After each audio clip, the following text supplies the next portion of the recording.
18वां अध्याय श्रीमद् भागवत गीता का 18वां अध्याय।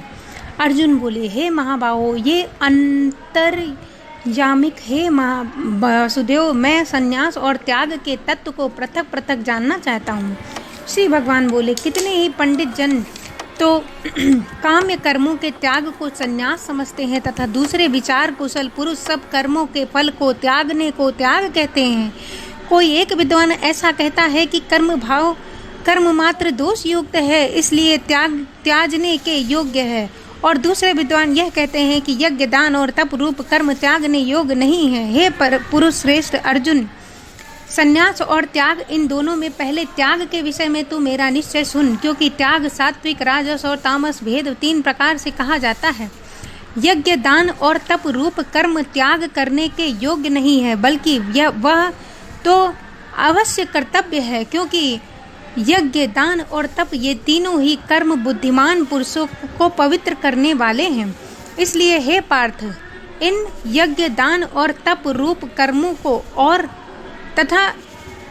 और भी संपूर्ण कर्तव्य कर्मों को आसक्ति और फलों का त्याग करके अवश्य करना चाहिए। ऐसा मेरा निश्चय किया हुआ उत्तम मत है। निषिद्ध और काम्य कर्मों का तो स्वरूप से त्याग करना उचित ही है, परंतु नियत कर्म का स्वरूप से त्याग करना उचित नहीं है, इसलिए मोह के कारण उनका त्याग कर देना तामस त्याग कहा जाता है। जो कुछ कर्म है वो सब दुख रूप ही है। ऐसा समझकर यदि कोई शारीरिक क्लेश के भय से कर्तव्य कर्मों का त्याग कर देता है तो वह ऐसा राजस त्याग करके त्याग के फल को किसी प्रकार भी नहीं पाता। हे अर्जुन, जो शास्त्र विहीन कर्म करना कर्तव्य है, इसी भाव से आसक्ति और फल का त्याग करके किया जाता है, वो सात्विक त्याग कहलाता है। जो मनुष्य अकुशल कर्म से तो द्वेष नहीं करता और कुशल कर्म से आसक्त नहीं होता, वह शुद्ध सत्गुण से युक्त पुरुष संशय रहित बुद्धिमान और सच्चा त्यागी है। क्योंकि शरीरधारी किसी भी मनुष्य के द्वारा संपूर्णता से सब कर्मों का त्याग किया जाना शक्य नहीं है, इसलिए जो कर्म फल का त्यागी है वही त्यागी है, यह कहा जाता है। कर्म फल का त्याग ना करने वाले मनुष्यों के कर्मों का तो अच्छा बुरा और मिला हुआ ऐसा 3 प्रकार का फल मरने के पश्चात अवश्य मिलता है, परंतु कर्म फल का त्याग करने पर देने वाले मनुष्यों के कर्म का फल किसी काल में नहीं होता। हे महाबाहो, संपूर्ण कर्मों की सिद्धि के लिए ये 5 प्रकार के कर्मों का अंत करने के लिए उपाय बतलाने वाले सांख्य शास्त्र में कहे गए हैं, इसको मैं तुझको भलीभांति जान। इस विषय में अर्थात कर्मों की सिद्धि में अधिष्ठाता, कर्ता और भिन्न भिन्न प्रकार के करण तथा नाना प्रकार की अलग अलग चेष्टाएं, वैसे ही 5वां हेतु दैव है। मनुष्य मन, वाणी और शरीर से शास्त्रानुकूल अथवा विपरीत जो कुछ भी कर्म करता है, उसके ये 5 कारण हैं। परंतु ऐसा करने पर भी जो मनुष्य अशुद्ध बुद्धि होने के कारण उन विषयों में यानी कर्मों में होने पर भी शुद्ध स्वरूप आत्मा को कर्ता समझता है, वह मलिन बुद्धि वाला अज्ञानी यथार्थ नहीं समझता। जिस मनुष्य के अंतःकरण में मैं करता हूँ ऐसा भाव नहीं होता, उसकी बुद्धि सांसारिक पदार्थों में और कर्मों में लिपायमान नहीं होती। वह पुरुष इन सब लोगों को मार कर भी वास्तव में ना तो मरता है और ना ही पाप में बंधता है। ज्ञाता, ज्ञान और ज्ञेय ये 3 प्रकार के कर्म प्रेरणा है, और कर्ता, करण और क्रिया ये 3 प्रकार के कर्म संग्रह हैं। गुणों की सांख्य करने वाले शास्त्र में ज्ञान और कर्म और कर्ता गुणों के भेद से 3 प्रकार के ही कहे गए हैं। इनको भी तू मुझसे भली भांति सुन। जिस ज्ञान से मनुष्य पृथक सब भूतों में एक अविनाशी परम भाव को विभाग रहित समभाव से स्थित देखता है, वह ज्ञान को भी सात्विक जान। परंतु जो ज्ञान अर्थात जिस ज्ञान के द्वारा मनुष्य संपूर्ण भूतों में भिन्न भिन्न प्रकार से नाना भाव में अलग अलग जानता है, उस ज्ञान को तू राजस जान। परंतु जो ज्ञान एक कार्य रूप शरीर में भी संपूर्ण के स्वरूप सदस्य आसक्त है तथा जो बिना युक्ति वाला तात्विक अर्थ से रहित और तुष्ण है वह तामस कहा जाता है। जो कर्म शास्त्र विधि से नियत किया हुआ और कर्तापन के अभिमान से रहित हो और फल न चाहने वाले पुरुष द्वारा बिना राग द्वेष के किया गया हो वह सात्विक कहा जाता है।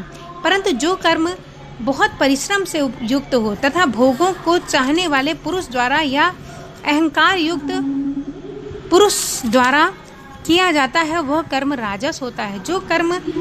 जो कर्म परिणाम हानि हिंसा और सामर्थ्य को न विचार कर केवल अज्ञान से आरंभ किया जाता है वह तामस कहा जाता है। जो कर्ता संग रहित अहंकार के वचन न जानने वाला धैर्य और उत्साह से युक्त और कार्य के सिद्ध होने और न होने में हर्ष शोकादि विकारों से रहित है उसे सात्विक कहा जाता है। जो कर्ता आसक्ति से युक्त कर्मों के फल को जानने वाला और लोभी है तथा दूसरों को कष्ट देने का दोनों का स्वभाव वाला शुद्धाचारी और हर्ष शोक से लिप्त है वह राजस कहा जाता है। जो कर्ता अयुक्त शिक्षा से रहित घमंडी धूर्त और दूसरों की आजीविका नाश करने वाला तथा शोक करने वाला आलसी और दीर्घसूत्री है वह तामस कहा जाता है। हे धनंजय, अब तू बुद्धि का और धृति का भी गुणों के अनुसार 3 प्रकार से भेद मेरे द्वारा संपूर्णता से विभाजित कहा जानने वाला सुन। हे पार्थ, जो बुद्धि प्रवृत्ति मार्ग और निवृत्ति मार्ग और कर्तव्य अकर्तव्य भय और अभय को बंधन और मोक्ष को यथार्थ जानती है वह बुद्धि सात्विक है। हे पार्थ, मनुष्य जिस बुद्धि के द्वारा धर्म और अधर्म तथा कर्तव्य और अकर्तव्य भी यथार्थ नहीं जानता वह बुद्धि राजसी है। हे अर्जुन, जो तमोगुण से घिरी हुई बुद्धि अधर्म को भी यह धर्म है ऐसा मान लेती है तथा इसी प्रकार अन्य संपूर्ण पदार्थों को भी विपरीत मान लेती है वह बुद्धि तामसी है। हे पार्थ, जिस अव्यभिचारी धारण शक्ति से मनुष्य ध्यान योग के द्वारा मन प्राण और इंद्रियों की क्रियाओं को धारण करता है वह धृति सात्विक है। परंतु हे प्रथापुत्र अर्जुन, फल की इच्छा वाला मनुष्य जिस धारण शक्ति के द्वारा अत्यंत आसक्ति से धर्म अर्थ कामों को धारण करता है वह धारण शक्ति राजसी है। हे पार्थ, दुष्ट बुद्धि वाला मनुष्य जिस धारण शक्ति के द्वारा निद्रा भय क्रूरता और दुख को तथा उन्मत्तता को भी छोड़ता है अर्थात धारण करता है वह धारण शक्ति तामसी है।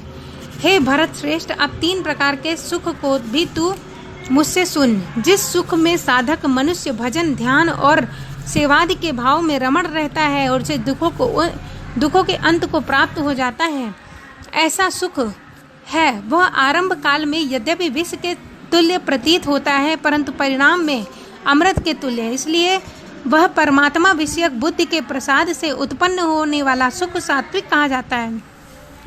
जो सुख विषय और इंद्रियों के संयोग से होता है और अपने पहले भोग काल में अमृत के तुल्य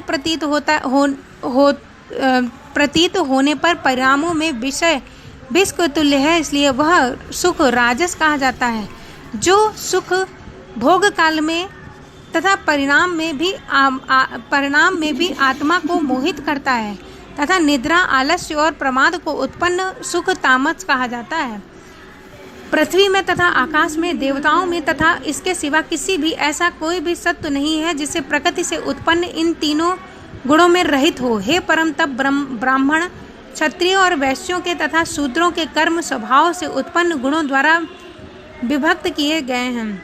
अंतःकरण का निग्रह करना, इंद्रियों का दमन करना, धर्म पालन के लिए कष्ट सहना, बाहर भीतर से शुद्ध रहना, दूसरों के अपराधों को क्षमा करना, मन इंद्रिय और शरीर को सरल रखना, वेद शास्त्र धर्म परलोक आदि में श्रद्धा रखना, वेद शास्त्र का अध्ययन अध्यापन करना और परमात्मा के तत्व का अनुभव करना, ये सब के सब ब्राह्मण के सात्विक कर्म हैं।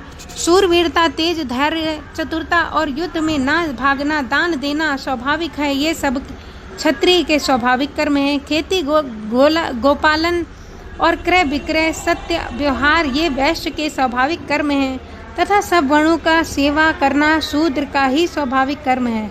अपने अपने स्वाभाविक कर्म में तत्परता में लगा हुआ मनुष्य भगवत प्राप्ति परम सिद्ध को प्राप्त हो जाता है।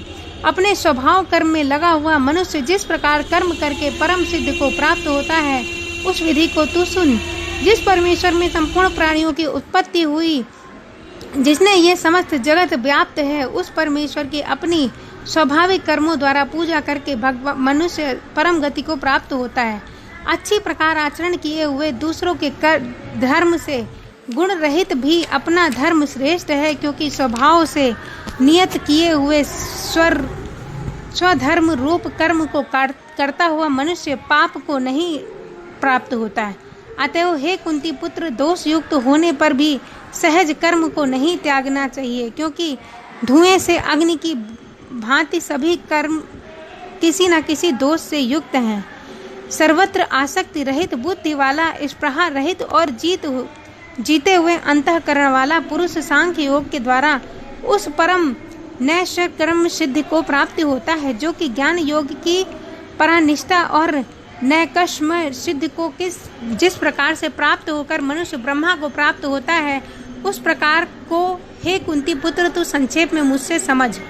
विशुद्ध बुद्धि से युक्त तथा हल्का, सात्विक और नियमित भोजन करना, शाब्दिक विषयों का त्याग करके एकांत और शुद्ध देश का सेवन करने वाला, सात्विक धारण शक्ति के द्वारा अंतःकरण और इंद्रियों का संयम करके मनवाड़ी और शरीर को वश में करने वाला, राग द्वेष को सर्वथा नष्ट करके भली भांत दृढ़ वैराग्य का अभ्यास लेने वाला और अहंकार, बल और घमंड, काम, क्रोध और परिग्रहण का त्याग करके निरंतर ध्यान योग के परायण होकर ममता रहित और शांति युक्त पुरुष सच्चिदानंद घन ब्रह्मा में अभिन्न भाव से स्थित होने का पात्र होता है। फिर वह सच्चिदानंद घन ब्रह्मा में एक ही भाव से स्थित हो प्रसन्न मन वाला योगी ना तो किसी के लिए शोक करता है, ना किसी की आकांक्षा ही करता है। ऐसा समस्त प्राणियों में स्वभाव वाला योगी किसी पराभक्ति को प्राप्त हो जाता है। इस पराभक्ति के द्वारा वह मुझ परमात्मा को भी जो भी और जानता है, ठीक वैसा तत्व से जान लेता है तथा उस भक्ति से मुझको तत्व से जानकर तत्काल में मुझ में प्रविष्ट हो जाता है। मेरे परायण हुए कर्म योगी तो संपूर्ण कर्मों को सदा करती हुई भी मेरी कृपा से सनातन अविनाशी परम पद को प्राप्त हो जाती है। सब कर्मों को मन से मुझ में अर्पण करके तथा समबुद्धि रूप योग को अवलंबन करके मेरे परायण और निरंतर मुझ में चिर वाला हो। उपयुक्त प्रकार के मुझ में चित्त वाले होकर तू मेरी कृपा से संपूर्ण संकटों को अनायास ही पार कर ले जाएगा। यही अहंकार के कारण मेरे वचनों को सुनना तो नष्ट हो जाएगा, ना सुनेगा तो नष्ट हो जाएगा, अर्थात परमार्थ से भ्रष्ट हो जाएगा। हे जो तू अहंकार का आश्रय लेकर यह मान रहा है कि मैं युद्ध नहीं करूंगा, तो तेरा यह निश्चय मिथ्या है, क्योंकि तेरा स्वभाव तुझे जबरदस्ती युद्ध में लगा देता है। हे कुंती पुत्र, जिस कर्म को तू मोह के कारण करना नहीं चाहता, उसको भी अपने पूर्वकृत स्वाभाविक कर्म में बांधा हुआ परवश होकर करेगा। हे अर्जुन, शरीर रूप यंत्र में आरूढ़ होकर संपूर्ण प्राणियों को अंतर्यामी परमेश्वर अपनी माया से उनके कर्मों के अनुसार भ्रमण करता हुआ सब प्राणियों के हृदय में स्थित है। हे भारत, तू सब प्रकार से उन परमेश्वर की ही शरण में जा। उस परमात्मा की कृपा से तू परम शांति और सनातन परम धाम को प्राप्त होगा। इस प्रकार इस गोपनीय से भी अति गोपनीय ज्ञान मैंने तुझसे कह दिया। अब तू इस रहस्य युक्त ज्ञान को पूर्णतया भली भांति विचार कर जैसे चाहता है वैसे ही कर। संपूर्ण गोपनीयों से अति गोपनीय मेरे परम रहस्य युक्त वचन को तू फिर से सुन। तू मेरा अतिशय प्रिय है, इससे यह परम हितकारक वचन मैं तुझसे कहता हूँ। हे अर्जुन, तू मुझ में मन वाला हो, मेरा भक्त बन, मेरा पूजन करने वाला है, मुझे प्रणाम कर। ऐसा करने से तू मुझको ही प्राप्त होगा। यह मैं तुझसे सत्य प्रतिज्ञा करता हूँ, क्योंकि तू मेरा अत्यंत प्रिय है। संपूर्ण धर्मों को अर्थात संपूर्ण कर्तव्य कर्मों को मुझ में त्याग कर तू केवल एक मुझ सर्वशक्तिमान सर्वधार परमेश्वर की शरण में आ जा। मैं तुझसे संपूर्ण पापों को मुक्त कर दूंगा, तू शोक मत कर।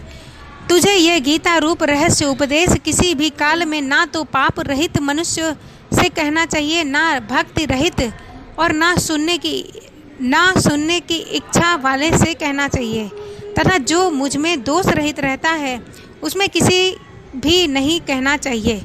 जो मनुष्य मुझ में परम प्रेम करके इस परम रहस्य युक्त गीता को मेरे भक्तों से कहेगा वो मुझको ही प्राप्त होगा, इसमें कोई संदेह नहीं है।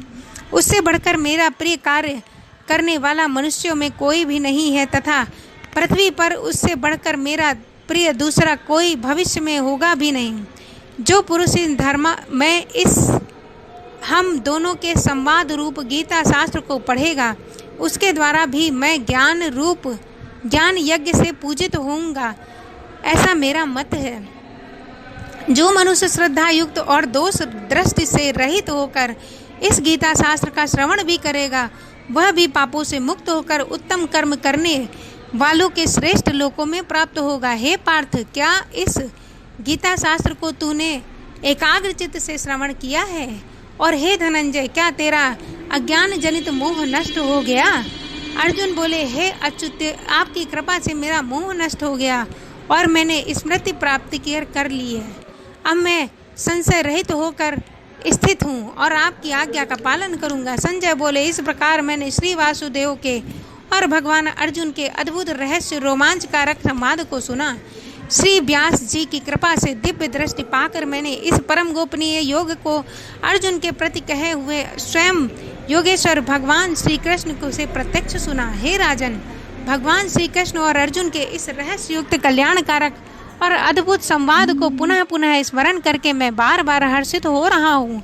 हे राजन, श्री हरि के इस अत्यंत विलक्षण रूप को भी पुनः पुनः स्मरण करके मेरे चित्त में महान आश्चर्य होता है और मैं बार बार हर्षित हो रहा हूँ। हे राजन, जैसे योगेश्वर भगवान श्री कृष्ण हैं और जहाँ गांडीव धनुषधारी अर्जुन है वहीं पर श्री विजय विभूति और अचल नीति है, ऐसा मेरा मत है। इति से 18वां अध्याय समाप्तम। बोलो जय श्री कृष्ण की जय। 18वां अध्याय श्रीमद् भागवत गीता का 18वां अध्याय। अर्जुन बोले, हे महाबाहो, ये अंतर्यामित हे वासुदेव, मैं संन्यास और त्याग के तत्व को पृथक पृथक जानना चाहता हूँ। श्री भगवान बोले, कितने ही पंडित जन तो काम्य कर्मों